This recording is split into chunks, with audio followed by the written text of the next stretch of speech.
修个松下 S5， 该机提示关闭相机重启。机主人在国外，去年就约了，不过年后才发来。一看委托单还是找印度佬修过，这都涉及到国际维修技术之争了，必须得加把劲儿。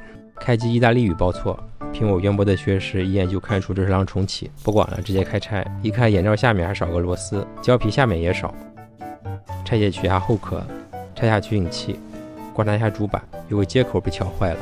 取下顶壳，拆下主板，继续拆解侧壳和电池仓，取下 CMOS， 拿出快门组。松下这个机器大多是快门问题，快门组直接通电也不工作，那肯定有故障。上面2个大焊点就是传说中的计时焊，直接拨动快门组也是卡死状态。拆分快门组，把它修复到开合正常。再次通电，可以正常工作了。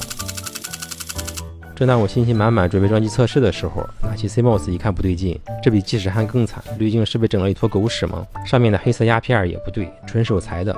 找个正常 CMOS 的图对比一下，这个滤镜没有都不会影响工作，完全没必要修它。要么是误操作修坏，要么是被换了零件，大概率是后者，心凉了半截。修复一下主板，死马当活马医试试，终于能开机进系统了，只是拍摄还是会报错。原本的故障只需修复快门，现在这样快门主板都有故障。CMOS 还大概率坏，就没有修复价值了。奔着全换件修，那有用的只有壳子，不值得。哎，好好的机器被阿 Sir 给搞报废了。